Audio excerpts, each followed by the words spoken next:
খবর শুনছেন Islampur news TV channel থেকে জানাবো কিছু গুরুত্বপূর্ণ তাজা সংবাদ। খবরের শুরুতেই দেখে নেব সংবাদ শিরোনাম। স্কুল ছাত্রীকে নিয়মিত অশ্লীল মেসেজ, গ্রেপ্তার স্কুলের প্রধান। উত্তাল মালদা, দাপুটে তৃণমূল নেতা খুন, জানেন কাকে গ্রেফতার করল পুলিশ? কাশ্মীর নিয়ে শুভেন্দুর মন্তব্যে চাপে বিজেপি, তৃণমূলের পর সুর চড়ালো ন্যাশনাল কনফারেন্স। রাজ্যকে না জানিয়ে জল ছাড়ল ডিভিসি, ক্ষুব্ধ মুখ্যমন্ত্রী। 25 বছরের যুবতী 15 বছরের কিশোরকে নিয়ে পালালো বিয়ের প্রলোভন দেখিয়ে, জঘন্য কাজ। সেকেন্ডে বন্ধ বিমানের উভয় ইঞ্জিন, চাঞ্চল্যকর তথ্য এএআইবির রিপোর্টে। কারণ কি জানাচ্ছেন তদন্তকারীরা? হাসপাতালে দাদাগিরি কাণ্ডে আগাম জামিনের পর থানায় হাজিরা, কোর্টে দেখা হবে হুঁশিয়ারি কৌস্তভের। পুলিশ বলেছিল এসব বলতে, ধর্ষণ হয়নি বলেছেন নির্যাতিতার বাবাই। ট্রেনে এবার যাই সমস্যায় পড়ুন না কেন, একটা হোয়াটসঅ্যাপ করলেই হয়ে যাবে কাজ। পদ্মাপাড়ে ভোটের তোড়জোড়, তাহলে কি ইউনূসের বিদায় আসন্ন? এতক্ষণ শুনছিলেন সংবাদ শিরোনাম, এবার আসছে বিস্তারিত খবরে। কসবার আইন কলেজের ধর্ষণের ঘটনার রেশ কাটতে না কাটতেই এবং আইআইএম কলকাতার ক্যাম্পাসে যৌন হেনস্থার অভিযোগ ওঠার 24 ঘন্টার মধ্যেই শিক্ষাঙ্গনে ফের গুরুতর অভিযোগ। এবার দক্ষিণ 24 পরগনার ক্যানিংয়ে এক স্কুলের প্রধান শিক্ষকের বিরুদ্ধে নাবালিকা ছাত্রীকে অশ্লীল হোয়াটসঅ্যাপ মেসেজ পাঠানোর অভিযোগ উঠল। পুলিশ অভিযুক্ত প্রধান শিক্ষক লক্ষণ লামাকে গ্রেফতার করেছে। এই ঘটনাকে কেন্দ্র করে ক্যানিংয়ে ব্যাপক চাঞ্চল্য ও উত্তেজনা ছড়িয়েছে। ইংরেজবাজারের তৃণমূল নেতা আবুল কালাম আজাদকে, বয়স 36, খুনের ঘটনায় মূল অভিযুক্তকে মাইনুল শেখ সহ 4 জনকে গ্রেপ্তার করে শনিবার আদালতে পাঠালো পুলিশ। ধৃত 4 জনকেই 5 দিনের পুলিশি হেফাজতের নির্দেশ দিয়েছে আদালত। আর এই ঘটনায় দলের একাংশের বিরুদ্ধে মাইনুলকে দীর্ঘদিন ধরে সহযোগিতা করা এবং অন্যান্য বেআইনি কাজকর্মে মদত যোগানোর অভিযোগ উঠেছে। পেহেলগাঁও হামলার পর কাশ্মীরে ঘুরতে যাওয়া নিয়ে শুভেন্দু অধিকারীর বিতর্কিত মন্তব্যে অস্বস্তিতে বঙ্গ বিজেপি, চাপে পদ্মের কেন্দ্রীয় নেতৃত্ব। এ নিয়ে রাজ্যের শাসক দল তৃণমূল আগেই সরব হয়েছে। এবার শুভেন্দু মন্তব্যের তীব্র নিন্দা জানালো সে রাজ্যে ক্ষমতাসীন দল ন্যাশনাল কনফারেন্স। না জানিয়ে জল ছাড়ল ডিভিসি, ক্ষুব্ধ মুখ্যমন্ত্রী মমতা বন্দ্যোপাধ্যায়।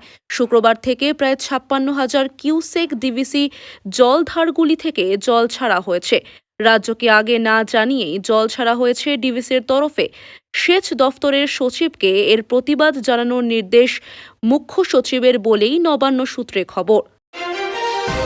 সমাজ যেখানে প্রায়শই নাবালিকা মেয়েদের প্রতি যৌন নির্যাতনের খবর পায়, সেখানে ছত্তিশগড়ের জাঞ্জগির চাম্পা থেকে একটি চাঞ্চল্যকর ঘটনা সামনে এসেছে। এখানে একজন 25 বছর বয়সী যুবতীকে 15 বছর বয়সী এক নাবালক ছেলের সাথে যৌন সম্পর্ক স্থাপন এবং তাকে ফুসলিয়ে বাড়ি থেকে নিয়ে যাওয়ার অভিযোগে গ্রেপ্তার করা হয়েছে। আহমেদাবাদ বিমান দুর্ঘটনার প্রাথমিক তদন্ত রিপোর্ট প্রকাশ। 1 সেকেন্ডে বন্ধ হয়ে গিয়েছিল উভয় ইঞ্জিন। চাঞ্চল্যকর তথ্য এএআইবির রিপোর্টে আহমেদাবাদ বিমানবন্দরে এয়ার ইন্ডিয়ার ভয়াবহ বিমান দুর্ঘটনার প্রাথমিক তদন্ত রিপোর্ট প্রকাশ করল বিমান দুর্ঘটনা তদন্ত ব্যুরো। দাদাগিরি কাণ্ডে আগাম জামিনের পর মোহনপুর থানায় হাজিরা বিজেপি নেতা কৌস্তভ বাগচির। প্রায় 15 মিনিট তাকে জিজ্ঞাসাবাদ করে পুলিশ। হাজিরা দিয়ে বেরোনোর পর তিনি বলেন, তৃণমূল বিধায়কের ক্ষেত্রে পুলিশ নিষ্ক্রিয়। সকাল থেকেই উত্তপ্ত কলকাতা। কেন? জোকার নামী ম্যানেজমেন্ট ইনস্টিটিউটের ভিতরে তরুণীকে ধর্ষণের অভিযোগ। ঘটনায় গ্রেফতারও হয়েছেন অভিযুক্ত যুবক। কিন্তু বিকেল হতে না হতেই এই ধর্ষণকাণ্ডে নাটকীয় মোড়। মেয়েকে ধর্ষণ করা হয়নি এই দাবি খোদ অভিযোগকারিনীর বাবার। শুধু তাই নয়, তার আরও দাবি শারীরিক পরীক্ষার সময় নাকি ধর্ষণের কথা পুলিশই বলতে বলেছিল। নির্যাতিতার বাবার বক্তব্য, শুক্রবার রাত 9:34 নাগাদ ফোন আসে তার মেয়ের। ফোনে তিনি বাবাকে জানান অটো থেকে পড়ে গিয়েছেন এবং অসুস্থ হয়ে পড়েছেন, যেন তিনি হাসপাতালে আসেন। এরপর সেই তরুণীর বাবা এসএসকেএমের নিউরোলজিস্ট ডিপার্টমেন্টে পৌঁছন। সেখানে গিয়ে জানতে পারেন হরিদেবপুর থানা তার মেয়েকে উদ্ধার করে নিয়ে গিয়েছে। নির্যাতিতার বাবা বলেন, মেয়ে আমাকে জানিয়েছে ধর্ষণের মতো কোনো ঘটনা ঘটেনি। বাড়িতে ফেরার পরে আমায় বলে এমন কোনো ঘটনা ঘটেনি। রেলে যাতায়াতের সময় অনেক সময় প্রতিকূল পরিস্থিতির মুখে পড়তে হয়। যাত্রীরা জিআরপি বা রেল পুলিশের কাছে অভিযোগ জানান। তবে তাদের যদি না পান তাহলে কি করবেন, কাকে অভিযোগ জানাবেন? এবার সেই সমস্যার সমাধান করে দিল ভারতীয় রেলওয়ে। এবার আপনি হোয়াটসঅ্যাপের মাধ্যমেই অভিযোগ জানাতে পারবেন। বাংলাদেশে কি শেষের পথে ইউনূস জমানা? রিপোর্ট বলছে তেমনটাই। ইউনূসকে সরিয়ে নতুন উপদেষ্টা নির্বাচন করতে চলেছে বাংলাদেশ। বিশদে জানতে দেখুন সম্পূর্ণ ফটো গ্যালারি। অনেক আগে থেকেই গুঞ্জন শোনা যাচ্ছিল যে চলতি বছরের শেষে বাংলাদেশে নির্বাচন অনুষ্ঠিত হতে পারে।